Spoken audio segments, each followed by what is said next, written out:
Messieurs, bonjour. Merci d'être venus à ce débat littéraire orchestré par Encre Fraîche Édition, une maison associative genevoise littéraire qui a fêté bien plus de 10 ans déjà.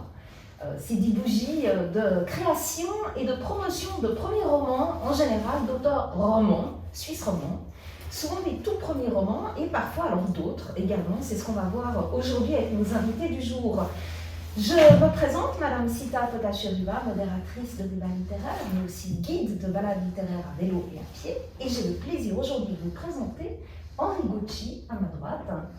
Henri Gauchy qui vient pour son ouvrage Édition Encre Fraîche 2021, qui s'appelle Clotilde au temps de la Saint-Barthélemy. Son deuxième roman aux éditions Encre Fraîche, un roman historique, comme son titre l'indique, qui se passe au XVIe siècle à Genève, qui est le volet historique qui m'intéresse le plus. On reviendra sur la présentation d'Henri Gauchy. J'essaie de naviguer avec mes fenêtres. Alors, à ma gauche, nous avons Marie Baird pour son ouvrage aux éditions Encre Fraîche 2021, Sagama, qui a été porté notamment en mise en scène de théâtre, parce que la spécificité de Marie Baird, c'est d'écrire des romans, mais aussi de faire la mise en scène théâtrale. Et puis nous avons tout à votre droite de Marie Baird, Emmanuel Sorgue pour un tout premier roman aux éditions Encre Fraîche 2021. Cette fois, c'est Quartier d'Orange, un tout premier roman. Alors, je vais peut-être brièvement faire un tour de table de mes invités avant qu'on se penche sur les axes centraux communs de ces trois ouvrages et leurs différences. Le thème principal étant quand même des figures littéraires féminines qui sont traitées de manière complètement différente. Et pourtant, j'ai trouvé des chemins de croisée entre les trois narrations. Alors, je me retourne vers Henri Gauchy. Henri Gauchy, deuxième roman historique avec Clotilde au temps de la Saint-Barthélemy. Le premier roman se passait notamment lors de l'escalade à Genève. Donc, vous avez vraiment une, on va dire, prédilection pour le XVIe siècle genevois. Et pourquoi, comme ça, intégrer vos narrations et vos personnages, un personnage qu'on a du premier roman au deuxième en fil rouge, qui est donc cette Clotilde qu'on retrouve dans le roman d'aujourd'hui qu'on présente. Mais pourquoi comme ça cette affinité collective pour le Moyen-Âge genevois?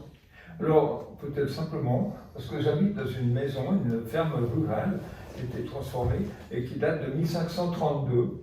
Et je me suis mis à écrire seulement au moment où j'étais à la retraite. Avant, je n'ai jamais écrit. Et cette maison m'a intrigué. Elle fait un petit peu partie de l'histoire de mon premier roman. Et puis Clotilde est venue après pour me faire pardonner d'avoir un petit peu, je sais pas, malmené Clotilde dans le premier roman. Voilà. On va dire quelque peu, parce que dans celui-ci, elle n'est pas forcément bien épargnée, on va dire. Hein. Il y a quand même des rebondissements qui ne sont pas piqués des verres pour une femme au XVIe siècle, hein, si je peux me permettre. Mais alors je me tourne maintenant vers Emmanuel Sorgue, premier roman. Et là aussi, je me suis questionnée pour un tout premier roman, un exercice de plume pour une première fois, pourquoi ce cadre d'une île volcanique dans le sud de l'Italie? Alors, il y a des raisons personnelles, parce que ce texte a été commencé sur une île, c'était une île grecque, mais voilà, je me suis d'abord intéressée à l'histoire de Foetus, et puis finalement, après, je me suis dit que c'était plus intéressant de s'intéresser aux habitants d'une île que de l'histoire d'un fœtus. Donc, c'est devenu un livre. Et puis, une île, c'est aussi un endroit clos. Il y a beaucoup de notions d'emprisonnement dans ce livre. Et comment se passent des relations, ici entre mère et fille, mais aussi en général, dans des espaces clos, où il y a peu d'aller et venue avec l'extérieur. Et voilà, il y a beaucoup de choses qui se passent. C'est un roman qui est basé aussi sur la notion du secret, des secrets de famille, des choses qu'on n'arrive pas à dire. Pourquoi on n'arrive pas à les dire dans cette ambiance-là? Et puis voilà, l'héroïne, elle passe d'un endroit clos à un autre endroit clos. Et voilà, d'un bateau à une maison où elle est aussi un peu cloisonnée, à une île. Voilà, et ça va être un peu le fil rouge de cette histoire, et la raison pour laquelle elle gère ses relations avec les autres d'une manière un peu particulière. Et donc Marie-Hébert, je me tourne vers vous, parce qu'alors là, l'univers, on va dire, le contexte est totalement différent. On n'est plus dans le XVIe siècle, ni sur l'île ni en Italie. On est dans un lieu très clos qui est en fait le monde intérieur d'un médecin psychiatre, en lien avec des réminiscences sur une thérapie avec une passion tout à fait particulière qui s'appelle Sagama, d'où le titre de votre ouvrage. Et alors, pourquoi cet intérêt pour narrer ce qui peut se passer peut-être de façon réelle, mais aussi de façon plus psychologique? Donc on est entre projection, introjection, fantasme, réalité, rêve et pas rêve. Pourquoi l'intérêt pour la sphère psychologique? Je me suis toujours beaucoup intéressée au fonctionnement de l'humain, et d'une manière particulière aussi, j'ai toujours eu envie de mettre en question les institutions qui contiennent les humains que nous sommes, et les personnes en fait qui représentent ces institutions, et qui sont au sein de ces institutions qui représentent l'objectivité, au sein de la sphère médicale, qui détient la science, le savoir, qui viennent aussi, qui m'interrogent aussi du point de vue de leur subjectivité. Qui sont-ils, et pourquoi eux-mêmes s'intéressent-ils à ce qui se passe à l'intérieur des autres en fait, et comment est-ce qu'ils peuvent détourner ce qui se passe dans leur vie intérieure sur des cibles extérieures en s'intéressant à ce qui se passe dehors. Oui, alors une veine excessivement critique, on va dire, parfois même cynique, sur ces personnes qui sont dans les institutions psychosociales et qui peuvent parfois, même involontairement, toute la question va être avec le personnage central de Sagama, et on ne va pas tout révéler bien sûr, mais involontairement faire de l'abus de pouvoir, en somme, sur des personnes vulnérables. Et peut-être que le lien qu'on peut tisser entre vos trois personnages féminins de vos ouvrages, c'est avant tout, je dirais, comment est traité face à vos personnages le problème du trauma.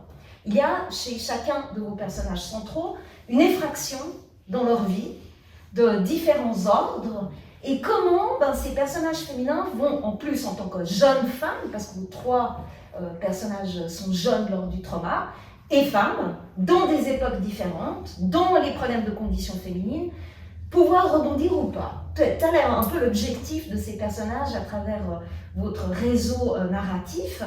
J'ai envie de prendre le premier trauma du XVIe siècle avec Clotilde et vous, Henri Gauchy, par évidemment cet épisode, et je vais lire un passage pour que tout le monde puisse évidemment se faire une idée de comment Henri Gauchy écrit. Alors en page 49, nous avons cet élément central que je vous lis. Son père, aux prises avec un homme, se défendait au moyen d'un bâton. Il lui semblait que seul son père se battait encore contre cet inconnu. Elle ne distinguait personne d'autre. Son père et l'homme disparurent également. Un calme, lourd de conséquences, régnait maintenant sur les lieux. Clotilde vit se relever un des malfrats, qui essuya son épée sur sa manche. puis tourna la tête de son côté. Elle ne put bouger, tétanisée. Elle observa le visage de cet homme, rouquin, aussi grand que son père. Il avait une cicatrice sur la joue gauche qui filait de sa bouche jusqu'à son oreille. Son visage produisait une affreuse grimace, une sorte de ricanement forcé. Clotilde est encore enfant à ce moment-là, quand elle se cache avec sa tante, suite à un assaut de toute la famille qui migre pour fuir en fait la France, parce qu'il y a ce problème de Saint-Barthélemy et ce problème de religion.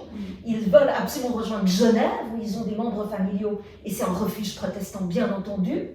Et voilà qu'ils sont pris d'assaut et que toute la famille est décimée à l'épée, nous sommes au XVIe siècle, sur une route, et elle voit le carnage en tant qu'enfant. Et donc un traumatisme dont vous allez traiter de la possibilité ou pas de résilience, ça s'appelle comme ça au sens de Cyrulnik, dans la suite de la narration. Et effectivement, on oublie qu'historiquement, ce genre de phénomène était, en tout cas pour cette époque, on pourrait presque dire d'une triste banalité, non? Oui, alors tout à fait. C'est vrai que cette gamine qui a 10 ans, qui voit ses parents, bon, bah, dire le mot, égorgés au bord de la route, ils sont là, ensanglantés, bah, sa réaction à elle, ça va être de s'enfermer sur elle-même.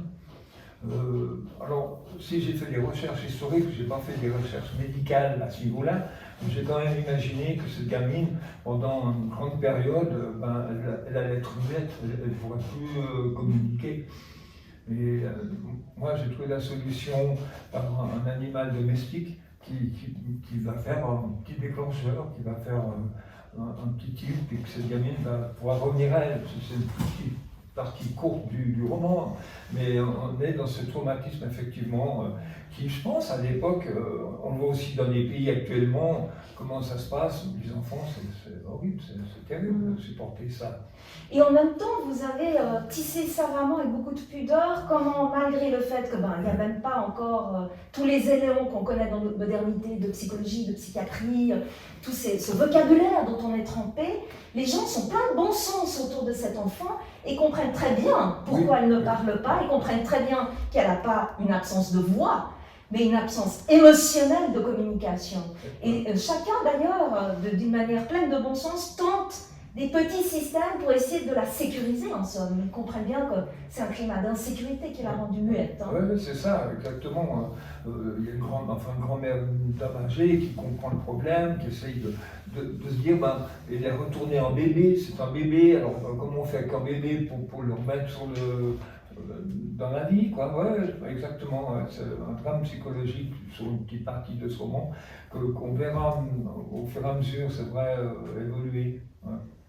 Alors je me tourne vers Marie-Bert parce que dans votre narration, le trauma, il se décline sur, on va dire, plusieurs tranches et plusieurs niveaux.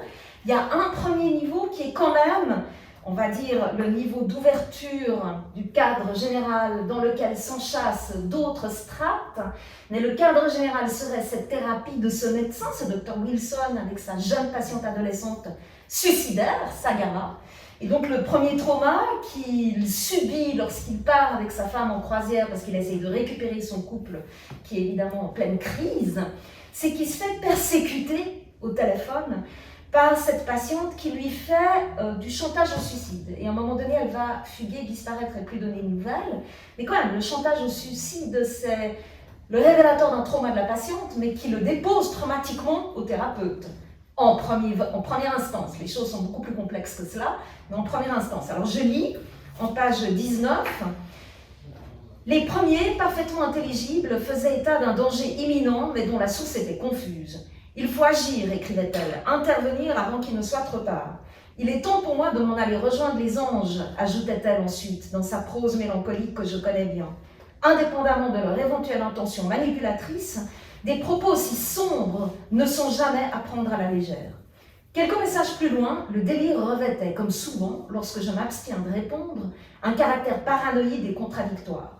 Tantôt elle semblait invoquer un protecteur idéalisé, un contact fusionnel, tantôt elle se repliait sur elle-même, faisant de moi le sujet destructeur, en prenant soin toutefois de me le communiquer. J'ai peur, il faut m'aider. Puis, pourquoi vous me faites ça ? Pourquoi vous ne m'avez pas laissé tranquille au lieu de me faire raconter des choses qui ne vous regardent pas et que vous avez inventées dans ma tête ? Pourquoi vous m'enfermez dans le silence ?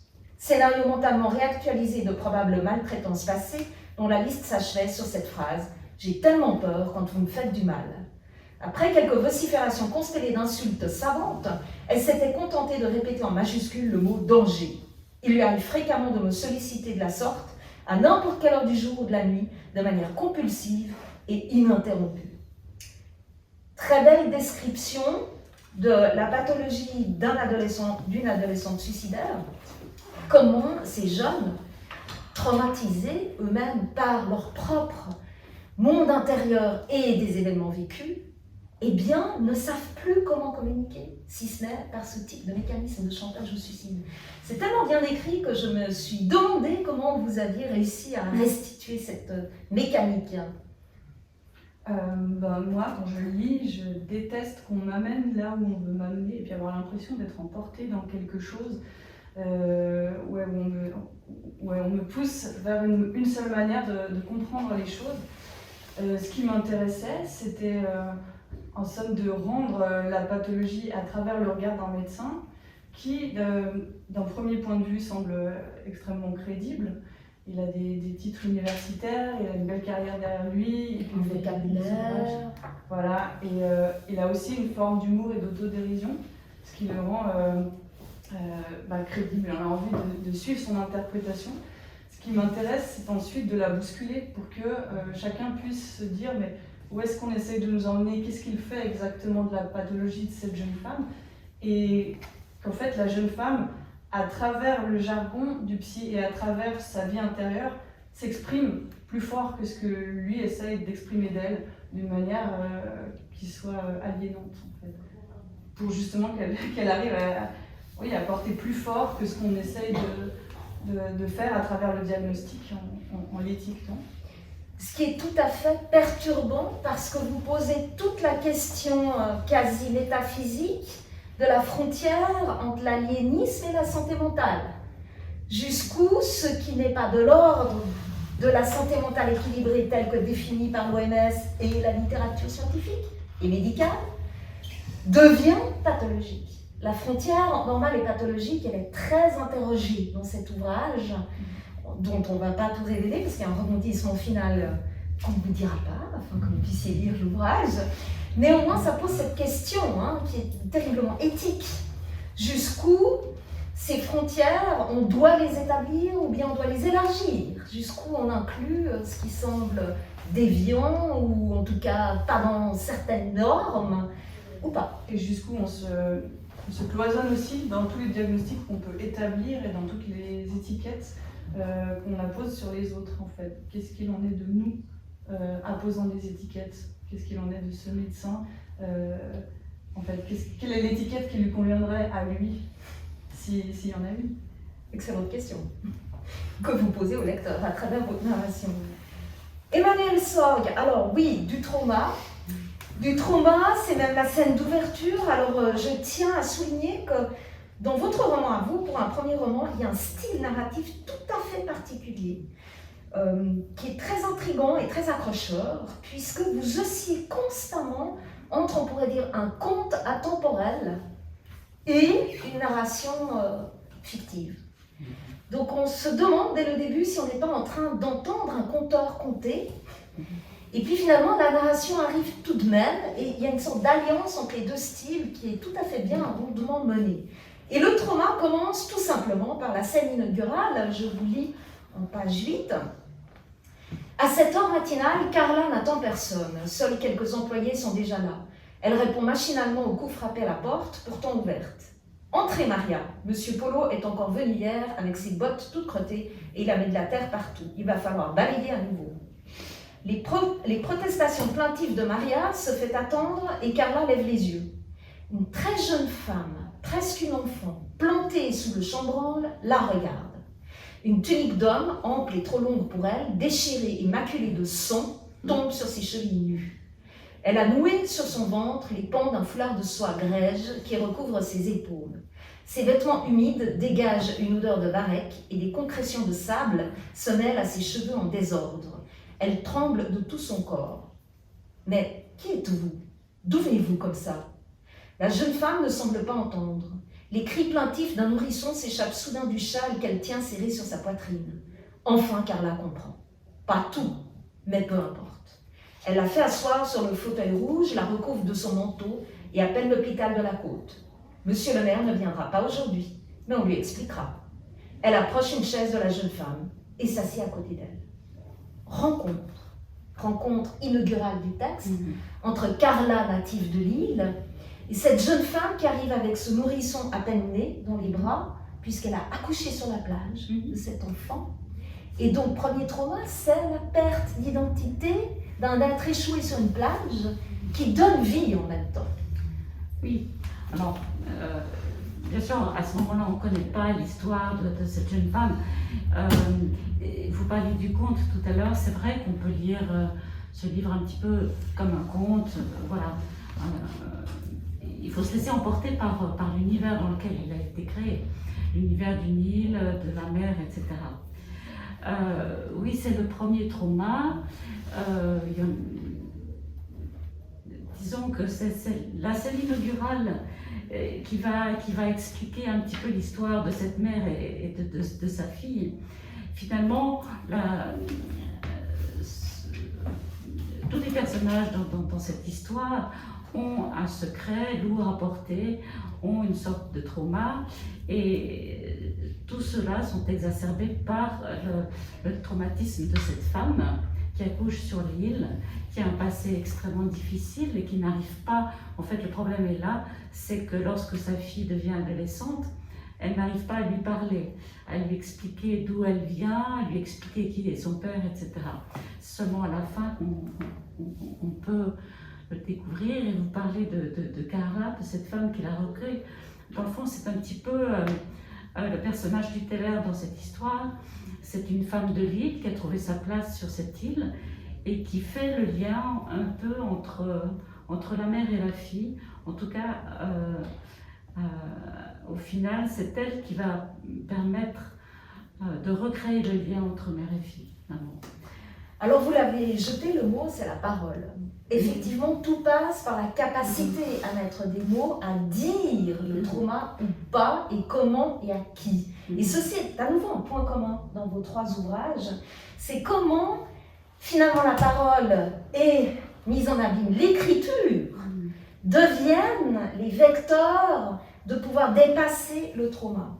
Alors chez vous, c'est très significatif, puisqu'il va s'agir pour la mère Elsa de pouvoir dire à sa fille quelque chose de sa propre biographie, de son histoire passée, et ça va passer par différentes étapes plus ou moins difficiles pour que la fille Noémie puisse entendre, qui est en pleine crise d'adolescence et qui est en quête d'identité, et qui n'a pas de père, et qu'elle aimerait bien savoir où est ce père. Et ceci doit se passer par une parole qui d'abord est mise à mal, est fractionnée par des abandons, des ruptures, des retrouvailles, et dont une des images qu'on retrouve aussi chez vos deux collègues, c'est le mutisme. On en a parlé tout à l'heure, mais chez vous aussi un personnage sur l'île qui s'appelle le muet. Comme dans les villages, il y a toujours un personnage à qui on donne comme ça un titre qui signifie ce dont il souffre, le bègue, le muet, etc. Et lui a aussi perdu la parole, alors que pas tant que cela, comme Noémie sympathise avec lui, le remarque. Mais c'est un peu la métaphore de comment Noémie et sa mère vont se parler. Oui, en fait, Noémie n'arrive pas. Noémie, c'est la fille, c'est l'enfant. Elle n'arrive pas à dialoguer avec sa mère, donc elle va trouver son équilibre auprès de marginaux ou de personnes qui communiquent différemment, qui n'ont pas la parole. Ou alors une parole plus... un peu rustre comme ça, de la part de Nino. Et c'est en essayant de créer un dialogue entre ces deux personnes qui ne parlent pas mais qui ont des choses à dire, contrairement à sa mère, qui a la parole mais qui ne dit rien en fait. Et voilà, en tout cas c'est pour Noémie une façon de retrouver un mode de communication. Et puis ensuite, par différentes situations, mais par l'aide de Carla, elle va pouvoir retrouver la parole avec sa mère. Mais ces deux personnages sont importants pour elle. Ça lui permet de s'ancrer sur cette île où finalement elle est relativement isolée. Et jetée par sa naissance sans origine claire. Voilà. C'est bien ça, le drame de cette adolescente. L'adolescence, c'est quand même poser son histoire et pouvoir l'entamer et la continuer. Et elle part avec des blancs qui lui sont difficiles. Oui. Et il y a quelque chose, enfin, la mère a été. Il y a une cassure chez la mère à 14 ans, et elle crée cette cassure chez sa fille qui a 14 ans. Enfin, voilà, elle reproduit un petit peu le schéma qu'elle a vécu, comme ça se passe souvent d'ailleurs. En voulant l'éviter à tout prix, elle reproduit, tout à fait. Et alors, évidemment, la parole, on l'a dit tout à l'heure, Henri Gucci, chez votre Clotilde, enfant, elle la perd, elle la retrouve, mais on pourrait dire aussi que la parole est parfois, dans vos personnages du XVIIe siècle, bien mise à mal aussi. Il y a ce passage où, pour survivre, elle, Clotilde et sa tante, doivent mentir sur leur religion, sinon leur tête est mise à prix en quelque sorte. Donc il ne faut pas dire parfois, il faut s'y cacher par moments pour survivre, et particulièrement chez une jeune femme. Oui. C'est une période très difficile, donc réelle. Le protestantisme, le catholicisme, toute la région genevoise, puisque cette jeune fille va arriver avec sa tante à Genève, mais ils ne sont pas encore à Genève et vous ne savez pas qui est catholique, qui est protestant à l'époque. Il faut dire que si on prend historiquement, la Savoie avait toute la région, Salève, Jura, sous sa domination, sauf Genève. Les Bernois sont arrivés, tout le monde était protestant. Puis petit à petit, les gens sont redevenus catholiques et c'est vrai que c'était très très compliqué. Et ce que j'ai voulu faire voir dans ce roman, effectivement, les jeunes filles à un moment donné, faut traverser les ponts de Lyon, là c'est sûr qu'elles devaient être catholiques, ça il n'y avait pas le choix, hein, parce que c'était vraiment des catholiques qui tenaient les ponts sur Lyon. En route plus tard, eh bien, il y a même, elles subissent elles subissent pas, mais elles sont témoins d'une attaque des Genevois sur un château savoyard, et elles doivent s'infiltrer là-dedans en étant neutres avant l'heure, ça on peut dire. Tout à fait, parce qu'elles-mêmes sont genevoises, des paradoxes des paradoxes, elles se font attaquer par les Genevois dans un lieu qui ne l'est pas, qui n'est pas genevois. Voilà, et ça c'est vraiment véridique. Alors c'est sûr que Clotilde est un personnage fictif que j'ai inventé, mais le thème historique, il est vraiment réel. Ça devait être très compliqué à l'époque de voyager comme ça. Et alors la parole, évidemment, dans Sagama, elle est centrale, puisqu'elle est mise comme ça en exergue dans les souvenirs de ce thérapeute, le Dr Wilson, dans une thérapie, où c'est l'outil même de soins, mais Sagama, on l'entend à travers les souvenirs de ce thérapeute et en tant que tel, à travers uniquement son point de vue à lui, pendant en tout cas les 3/4 de l'ouvrage, pour la découvrir finalement différemment sur la suite. Et j'ai envie de dire que la parole, chez vous, elle passe presque par l'écriture, puisque l'ouverture de votre ouvrage, c'est ce fameux carnet que ce Dr Wilson, maladroitement dans sa crise de couple, voulait offrir à sa femme Monique, et qui va devenir son propre carnet à lui-même, dans sa maladresse crasse, avec sa compagne. Il se l'approprie vu que Monique ne le veut pas, et il va se mettre à écrire quoi? Justement, ses souvenirs de cette thérapie avec Sagama. Et à penser qu'il va devenir un écrivain finalement qui va percer parce qu'il est déçu comme écrivain. Et le processus d'écriture auquel vous soumettez l'ouvrage au lecteur serait le journal de ce médecin a priori. C'est très compliqué pour moi de ne pas te dire. Et en fait, on ne voit à travers l'écriture que ce que vous voulez bien montrer au lecteur. Donc il y a un jeu entre vous, Wilson, et le lecteur. Vous vous amusez bien en fait. Oui, j'ai envie de m'amuser en écrivant et j'ai envie que les lecteurs s'amusent aussi après en le lisant. Et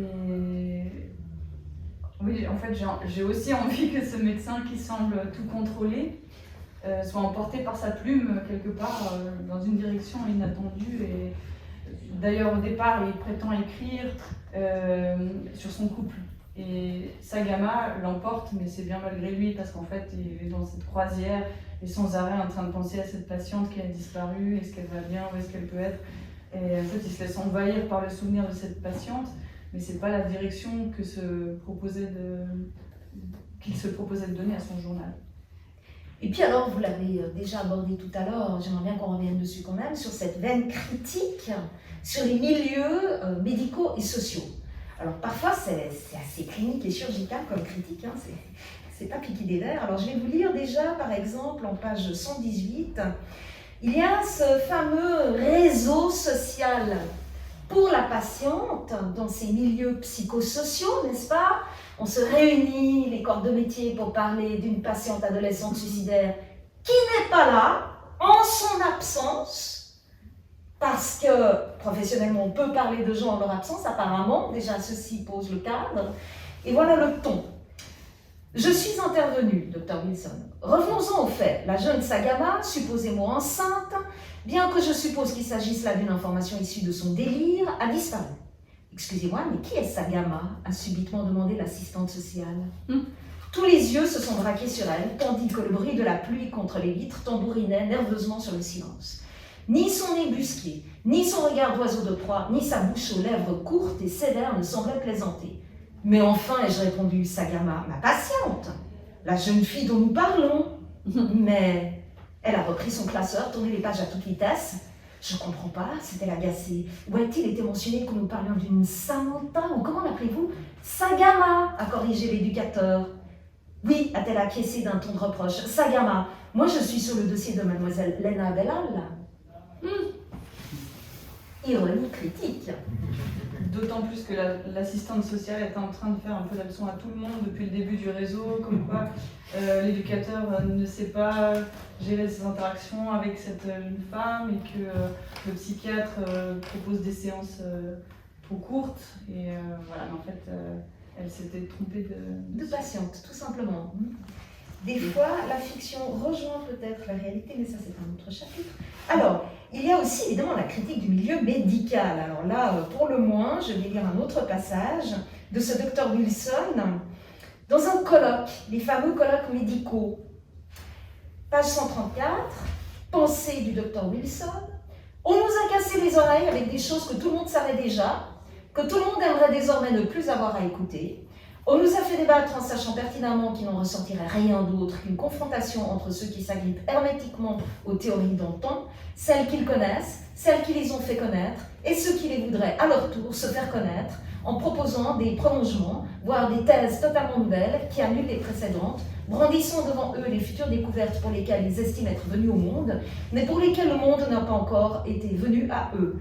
Nous avons acclamé non seulement l'auteur de la recherche, est-il vraiment de bon ton d'applaudir l'auteur d'une recherche qui n'aboutit sur rien, mais aussi toute l'assistance, qui l'avait remercié à un titre ou un autre pour s'assurer un minimum de vente. Nous avons eu l'immense honneur de pouvoir interroger le neuropsychiatre venu, comme consultant, faire la promotion du livre de son confrère, en lui posant publiquement des colles dont toutes les réponses étaient manifestement déjà entendues entre eux. Exaltation de la pensée qui glisse et impassible, ses mains rigides sur des feuillets mobiles applaudis par une légion de réciproques congratulés. C'est d'un cynisme olympien. Mais comme personne ne se reconnaît, ça va très bien. Pour un peu d'ironie. Ceci pour rejoindre, comme vous le disiez, jusqu'où, sous couvert professionnel, pouvons-nous prétendre à pouvoir mieux saisir l'autre à la place même de l'autre lui-même. D'où le colloque en absence même de la patiente, ce qui ne se fait plus bien sûr, mais c'est quand même assez étonnant de se dire jusqu'où, et c'est ce que vous questionnez et proposez au lecteur, sommes-nous à même de prétendre savoir tous les autres? Pouvoir s'approprier leur souffrance pour se donner à soi-même une importance. Et ça, c'est quelque chose que j'ai observé parfois dans des réseaux de professionnels par le biais de mon travail. Chacun s'agrippe au cas et propose aux autres d'applaudir les solutions qui ont été inventées pour ce cas. Alors que peut-être le cas lui-même aurait ses propres solutions à proposer. Voilà. Il aurait une part active à mobiliser à l'intérieur de lui, mais ça... Voir des solutions à proposer à ceux qui veulent l'aider aussi. Ça aussi. Ça, on ne sait pas. Effectivement, effectivement. Alors revenons à Clotilde pour le moins, puisqu'il y a quand même un volet chez Clotilde que j'aimerais qu'on soulève, qui est dans quand une femme au XVIe siècle, entre guillemets, disons, faute, fait une erreur, eh bien, l'indulgence n'est pas au rendez-vous. Hein. Je lis en page 19, alors c'est quand même une pratique qui existait, il faut quand même le dire. Voici la scène inaugurale, puisque le récit démarre sur un temps qui n'est pas ensuite l'analepse proposée du passé de Clotilde, jeune fille. On arrive d'abord à une Clotilde adulte qui est condamnée. Alors voilà comment ça se passe à Genève. Le syndic parvient avec beaucoup de peine à ramener le calme. Il ajoute encore « Demoiselle Clotilde de Burnand, vous êtes condamnée à mort par noyade judiciaire dans le Rhône. Et dans l'attente de la confirmation de votre exécution par le Petit Conseil, vous serez incarcérée dans une cellule de la Tour de Lille. » Et quand elle est enfermée, elle se souvient de comment ça se passe pour les autres condamnés dont elle avait eu vent, et je lis en page 129. Elle n'a peut-être plus que quelques secondes à vivre. Elle repense à la fois où elle était venue assister sur les quais du Rhône à une exécution similaire à celle qui l'attend. Une femme qui avait assassiné son mari pour partir avec son amant avait été, comme elle, condamnée à être plongée dans le fleuve. Clotilde revoit la scène. Un sac de jute contenant une femme bougeait au bout d'une corde à cause des mouvements de désespoir de la condamnée. La corde passait dans une poulie fixée à une potence qui tournait sur elle-même pour laisser glisser le corps dans l'eau. Clotilde se souvient du hurlement de la population au moment où le sac avait disparu dans l'eau, puis des applaudissements de la plupart des spectateurs. Elle se remémore s'être bouché les oreilles et être partie des pieds en pleurant. C'est donc historiquement fondé. C'est fondé, oui, absolument. Absolument, ouais. Et ça mérite d'être écrit, Donc, je pense, parce c'est vrai que les condamnations, si c'était de la sorcellerie, des choses comme ça, les femmes étaient souvent étranglées, puis brûlées. C'est pas souvent qu'on les brûlait vivantes, ou les hommes aussi. Mais là, oui, c'est absolument véridique. C'est une période où on avait cette sorte de condamnation. C'est vrai que c'est quelque chose d'affreux. Évidemment, que comme bien trop souvent, l'homme n'est pas du tout coupable, n'est-ce pas? C'est la femme, avec sa manière d'être, qui est coupable. C'est affreux. Il y a des pays, on revient à ça. Oui, c'est affreux. J'ai presque une larme aux yeux. Ça m'émeut beaucoup, ce passage, parce que c'est affreux de penser que des femmes, parce qu'elles étaient adultères, bon, elle, j'ai un petit peu triché, parce que c'est pas vraiment, elle n'est pas vraiment adultère, mais il y a quand même eu quelque chose de spécial. Bon, là, ça va parce que c'est pas moi qui l'ai écrit. Ça veut dire que je suis auteur du roman, et puis à un moment donné, Clotilde, elle est jetée en prison, et puis c'est elle qui reprend mon roman. D'accord? Donc elle pense dans sa tête toute une grande partie de sa vie, pas toute sa vie, parce qu'elle est jeune, elle a 20 ans, donc elle n'a pas vécu beaucoup. Et elle repense à tout ça, et c'est vrai que moi, il y a des passages, franchement, ça m'émeut de penser qu'il y a des gens qui sont passés comme ça dans le Rhône, ou brûlés, voilà. Oui, c'est affreux. Autre volet que vous soulevez sur la condition de la femme, c'est quand Clotilde finalement arrive à Genève chez ses proches et qu'elle se retrouve dans cette auberge, l'Écu, hein, et puis qu'elle demande à son oncle de l'aider, de la soutenir pour travailler dans une imprimerie. Elle rêverait de devenir imprimeuse, si on peut dire cela comme ça, hein, si on peut féminiser ce mot. Et en fait, évidemment, elle est complètement précurseur. Il n'y avait pas de femmes dans les imprimeries. Et vous jetez ce personnage féminin dans l'imprimerie et vous essayez de lui faire une formation à travers des hommes qui l'entourent et tout ce que ça suscite.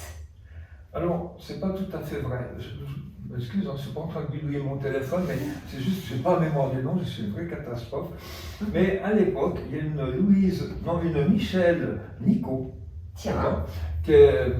qui était, son mari était imprimeur, et quand son mari est décédé, c'est elle qui a repris l'imprimerie.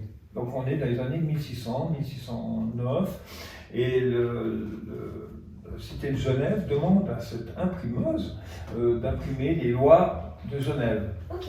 Oui, et c'est vrai qu'à l'époque, quand Calvin est arrivé, l'école était obligatoire pour les garçons. On retombe toujours sur le même problème, donc les garçons pouvaient aller à l'école, pas les filles. Alors, les filles, elles, c'était les mamans, souvent, qui donnaient qui leur apprenaient à écrire, les mamans savaient écrire. Chez les personnes qui étaient riches, les comtes, tous ces gens-là, les filles allaient au couvent. Et c'est vrai que le couvent, on peut dire, oh la pauvre, elle va être religieuse. Non, pas du tout. Elle apprenait le latin, le grec, des choses comme ça. Et il y a une dame sarrasin aussi, à la même époque, qui avait une grande intelligence et déjà très jeune, elle enseignait au collège de Genève, qui est devenu plus tard le collège Calvin. Donc oui, des femmes arrivaient. Quand même. Oui, tout à fait. Mais Par d'autres Madame voies. Royaume, qui est très connue, qui était veuve aussi, qui a repris le commerce de son mari des étains, des pots en étain. Enfin, il y a beaucoup de femmes comme ça à l'époque, mais bien souvent, elles devaient être veuves. En tant qu'elles étaient sous l'emprise du mari, elles avaient peut-être un rôle important dans la vie sociale, mais c'était toujours un peu caché. Vous savez que l'épouse de Bure, de Calvin, Madame de Bure, aussi avait une vie très... elle s'occupait des pauvres, elle avait aussi fait beaucoup de choses qu'on n'en parle pas tellement, parce que évidemment Calvin l'a un petit peu recouvert, puisqu'on est dans cette période-là. Voilà, donc j'ai hésité à un moment donné à me dire que cette fille arrive à quelque chose de grand, puis j'ai préféré la garder modeste. Donc, c'est vrai Ce qui favorise beaucoup l'empathie pour le lecteur, voilà. Parce qu'on peut très bien se représenter. Oui, j'avais pas envie de faire une héroïne qui faisait de l'imprimerie et tout. C'est un essai, elle a voulu faire ça, puis de nouveau, on verra dans le roman que les hommes sont là, quoi. Voilà. J'ai compris le message. Alors je me tourne vers vous, Emmanuel Sorg, parce que la condition de la femme se révèle aussi dans le deuxième volet de votre narration. Quand enfin Elsa, qui a accouché de cette Noémie sur cette île, parvient à lui raconter son histoire. Et voilà que vous emmenez le lecteur dans une autre région du monde, où la mère même d'Elsa a vécu elle-même un trauma, puisqu'elle vit dans un pays où évidemment les mœurs, us et coutumes avec les femmes sont très différentes. Et puis elle veut connaître et essaye de connaître l'amour alors qu'elle est promise à un autre. Et c'est ce qui va sceller le drame. Oui, alors, bon, voilà. Elsa, cette femme qui arrive sur cette île, dans la première partie de sa vie, elle vit 13 ans, les 13 premières années de sa vie, elle les vit sur un bateau, dont son père est le capitaine. Et puis, lorsqu'elle a 14 ans, ses parents la confient à une tante de son père, à Alger, où cette femme va lui donner une éducation très stricte et où la femme n'a pas son mot à dire. Donc évidemment que c'est un traumatisme énorme pour cet enfant qui n'a pas connu de code. Cette femme, Soraya, chez qui elle arrive, bon, c'est pas une mauvaise femme, elle fait ce qu'on lui demande, c'est-à-dire d'éduquer cette jeune fille comme elle a été elle-même éduquée. On est dans les années 70, donc et cette femme a 60 ans quand Elsa arrive chez elle, donc elle est née vers 1910. Et voilà, elle éduque cet enfant comme elle a elle-même été éduquée, sans réaliser que les codes sociaux ou les codes éducationnels ont changé. Et puis Elsa, elle n'a jamais connu de code de ce type-là. Voilà, elle passe d'un endroit où elle était parfaitement libre à un endroit où elle n'a pas son mot à dire. Donc c'est effectivement très difficile à gérer pour elle. Mais ce qui est particulier quand même, c'est que Elsa navigue tout le temps entre révolte et soumission, parce que c'est très difficile de se révolter. D'abord, soumission parce qu'elle n'a pas le choix, elle est dans cette famille, elle est avec cette femme, elle n'a jamais vécu sur Terre, elle ne sait pas comment se débrouiller autrement, donc voilà, elle est prisonnière de cette magnifique maison avec ce magnifique jardin, mais voilà, c'est une prison dorée. Et puis bon, elle se soumet parce qu'elle est obligée, elle n'accepte pas tout, elle est réfractaire, elle fait des phrases, qu'elle est désobéissante, mais elle n'est pas ingérable. Et lorsqu'elle s'oppose à Soraya, dans le fond, c'est davantage, c'est moins parce qu'elle ne l'aime pas que pour se prémunir de l'affection que cette femme pourrait avoir pour elle, en fait. Comme si elle devait protéger sa colère, rester fidèle à sa colère. Sa colère, en fait, elle est contre ses propres parents qui l'ont abandonnée, et pas tellement contre cette femme. Voilà, et quand elle s'oppose à son mari dans les circonstances qui l'ont amenée sur cette île, on ne peut pas dire qu'elle est révoltée. Elle est insoumise, c'est plutôt une femme insoumise que révoltée. Voilà, et c'est un petit peu le dilemme de cette femme, et c'est la raison pour laquelle voilà, elle garde sa colère en elle, et finalement sa colère va se manifester autrement à travers son corps et par la maladie. Voilà. Et pour vous, Marie-Hébert, alors il y a quand même un autre volet que j'aimerais qu'on soulève, c'est qu'il y a ce Dr Wilson et cette patiente qui fait effraction dans ses souvenirs de cette thérapie et qui est formidablement présente par son absence, vu qu'elle a fugué et que la police la cherche. Mais il y a une autre femme, la sienne, au Dr Wilson, la Monique, qui finalement subit tous les affres de ce médecin en crise de vie. Et j'aimerais quand même qu'on rende un petit peu honneur à cette Monique que vous dépeignez, qui essaie de survivre à cette crise de couple et qui va quand même, elle, par contre, rebondir à sa manière en tant qu'épouse non entendue. Alors je vais vous lire un passage en page 52. Quand ils sont sur le bateau, Monique a de nouveau 20 ans. Les ronflements nocturnes en plus, que dire d'autre? Elle me remercie incessamment de lui offrir cette parenthèse à deux. Je traîne mon cahier du bar à la bibliothèque et je dors assez mal. Je viens de rêver que j'étais le psychiatre de mon grand-père. Pendant que lui sombre dans ses affres personnelles, eh bien Monique, elle croit à une renaissance du couple sur ce bateau et remercie d'ailleurs son compagnon.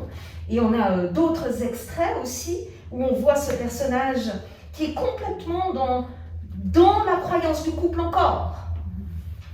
Page 57, la réalité concrète m'apparaît tout autre. Me voilà prisonnier, dit le docteur Wilson, otage d'une illusion dont je n'ai pas su apprécier la valeur fantasmatique, retenu avec des centaines d'autres rêveurs à la conjoncture pragmatique de nos constructions mentales. D'aucuns, à l'instar de Monique, se satisfont aisément de ce rassemblement arbitraire. À croire qu'il aura été possible de ne pas se projeter dans l'avenir, de ne pas venir se heurter au présent avec des anticipations abstraites. Je crois que je leur envie violemment cette inaptitude. Cynisme misanthropique de ce Dr Wilson des gens sur le bateau, alors que Monique fait partie du voyage et il ne la voit presque plus.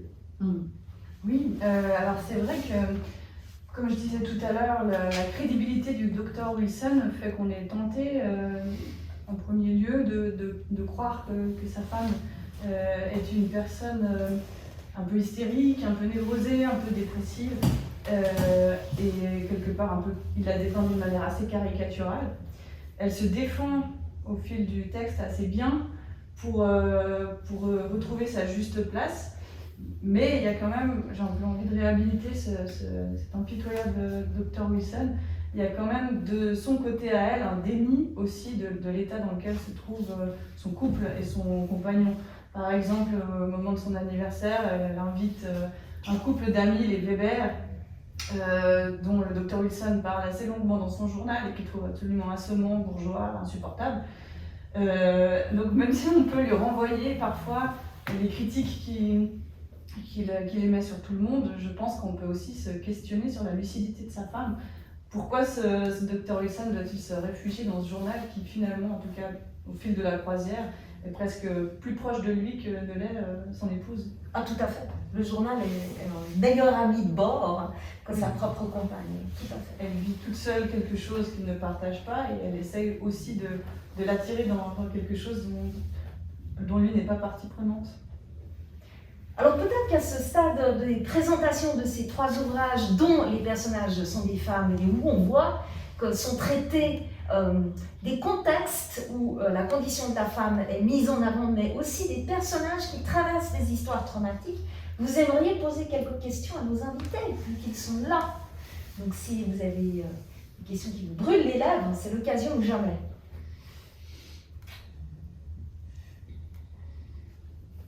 Alors bon, moi je vais poser des questions, hein, parce que j'en ai.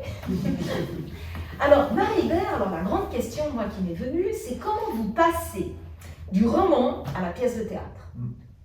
Si on a encore 2 heures devant nous. D'accord. Mais pour faire court, c'est presque l'inverse qui s'est produit cette fois-ci. C'est-à-dire auparavant avec un précédent projet, ça s'est vraiment passé comme ça. Il y a eu un roman avec beaucoup de dialogues qui a été porté à la scène avec des adaptations. Là, il se trouve que j'ai eu envie d'écrire pour un comédien qui devait incarner Dr. Wilson au théâtre. C'est l'acteur Christian Grégory. D'accord. Qui avait participé à un précédent projet. Et j'ai eu envie de développer le rôle du psychiatre qu'il avait déjà joué, un personnage de second plan, pour lui donner plus de dimension. Et j'ai commencé par écrire des bribes du journal avec l'intention de créer un monologue à la scène, de le porter à la scène. Christian Grégory a fait des lectures à voix haute de ces extraits. Et petit à petit, ça s'est construit différemment. C'est parti dans le roman, donc avec aussi beaucoup trop de volume pour être porté tel quel à la scène. Et d'abord, j'ai donc sabré des passages de roman et ça devait être porté tel quel à la scène. Puis ensuite, ça a été adapté pour que Sagana et Monique puissent prendre vie et donc se défendre corporellement, en étant en présence de ces diagnostics. D'accord. Donc il y a eu plusieurs couches d'écriture, en fait, plusieurs réécritures. Donc la démarche, elle peut être multiple et hybride. Ça peut partir de l'idée théâtrale et venir au texte, inversement, voire l'un nourrir l'autre. Oui, sachant que ce qui est très spécifique à ce roman, c'est d'avoir déjà une idée de qui va incarner le personnage principal. Ça lui donne un ancrage dans le réel qui est très particulier par rapport à un personnage qui serait totalement fictif. Et alors pour vous, Henri Gauchy, j'ai aussi une dernière question à vous poser. C'est Clotilde. Clotilde, vous allez la quitter à partir de ce deuxième roman ou pas encore? Vu que c'est le deuxième. Oui, c'est le deuxième. Oui, effectivement, j'ai un troisième roman où, pour le moment, Clotilde est très effacée dans ce roman. Je reprends d'autres personnages qui sont dans le premier roman, en fin de compte. Parce qu'il ne faut pas oublier que j'ai écrit d'abord La nuit la plus longue, puis après j'ai écrit la suite, mais qui est avant. Hein, je ne sais pas, il y a peut-être un terme. Donc, dans l'ordre, il faudrait lire le 2 et ensuite le 1 sur le livre, mais ça n'a pas d'importance. Alors, comme maintenant c'est plutôt une suite de La nuit la plus longue, donc on est en 1500, on va dire 1580. La nuit la plus longue, c'est 1602, ça se passe sur 3 semaines. Et puis mon histoire suivante se passe en 1604. Mais il faut de la patience là, parce que j'ai encore beaucoup de choses à voir. On se réjouit de vous lire, donc on aura une trilogie Clotilde. Voilà, on va dire ça. Et Emmanuel Sor, premier roman, des envies, des velléités de continuer? Oui, mais sur un autre thème. Enfin, voilà. D'accord, changement de thème. Changement de thème, oui. Et c'est pas encore très construit. Alors, si vous voulez écouter d'autres manières d'entrer dans les ouvrages de nos 3 invités, si ce n'est déjà de venir leur poser une question de façon informelle tout à l'heure, ils sont présents à l'attente, vous pouvez les voir, feuilleter les ouvrages, les faire dédicacer si vous avez le coup de foudre pour l'un ou l'autre des ouvrages. Vous pouvez aussi les entendre sur Radio Cité Genève en podcast. Ils ont été interviewés dans des interviews d'une 20aine de minutes. Vous retrouvez sur le Radio Littératif, émission littéraire de Radio Cité Genève, les 3 interviews de nos 3 auteurs. Je vous remercie vivement de votre chaleureuse présence et d'avoir partagé avec nous votre écriture. On peut les applaudir. Merci. Merci.